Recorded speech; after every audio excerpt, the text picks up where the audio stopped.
The story is called These Are the Fables. We were in the parking lot of a Dunkin' Donuts in Beaumont, Texas, when I told Kyle that I was pregnant. I figured I'd rather be out under God as I announced the reason for all my illness and misery. I said to him, "Well, shit, guess we're having a baby." "Let me see," Kyle said. I handed him the test and he squinted at it for a second before tossing it into a planter.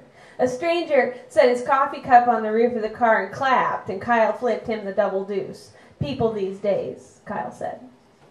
I said that my mama would be happy. "Here's the thing," he said. "Your mama's dead, and you're 40 years old, and I have a warrant out for my arrest, and I am addicted to getting tattoos, and our air conditioner is broke, and you are drunk every day, and all I ever want to do is fight and go swimming. And I am addicted to Keno, and you are just covered in hair, and I've never done a load of laundry in my life, and you are still technically married to my drug dealer, and I refuse to eat beets. And you can't sleep unless you're sleeping on the floor. And I am addicted to heroin. And honestly, you got big tits, but you make a real shitty muse." And we are in Beaumont, Texas. And I said, "These were minor setbacks on the road to glory." And Kyle added, "The Dunkin' Donuts is on fire." I looked, and indeed it was. Customers streamed from the doors carrying wire baskets of bear claws, trucker hatfuls of sprinkled munchkins.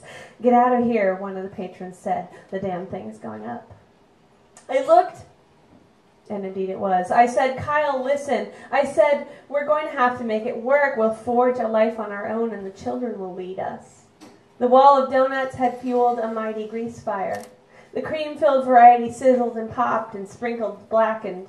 Each donut ignited those within proximity. Their baskets glowed and charred. The coffee machine melted.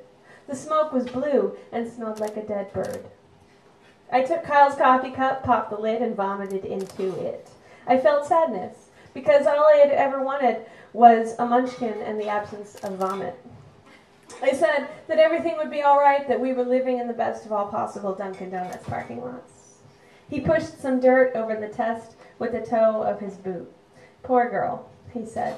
Between a sensitive nose and sour stomach, we both knew that the next 9 months, plus the 18 to 22 years after that, would be some manner of havoc upon the system.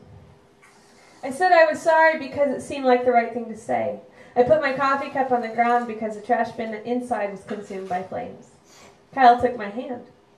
We had to get out of there before the cops showed up to the fire and started checking IDs. He guided me to the car and opened my door. He bought half a dozen roses at the Kroger later and laid them between us on the dash.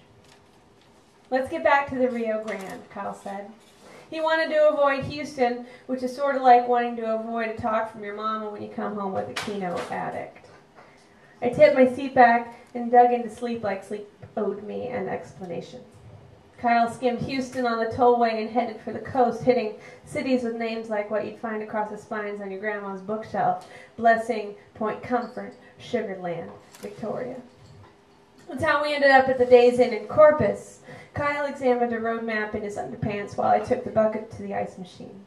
A crowd of tourists were standing in the laundry room. They were speaking languages. A young woman touched my ice bucket. "We are looking for where Selena was murdered," she said. I said I didn't know what she meant.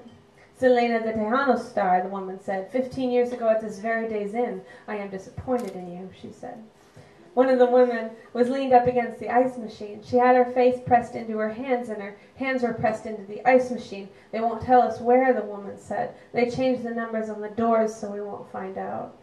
I said I didn't know. She pulled me close. "There are secrets at this Days Inn," she said. I said that there were secrets at every Days Inn. The ice machine was broken, and the woman wailed for unrelated reasons. "Our angel," one woman said. She was holding a gilt-framed photograph of Selena singing on stage. She did look like an angel. I wanted to lie down on the laundry room floor. In the room, Kyle was eating a waffle in the shape of Texas. I stood in the open doorway.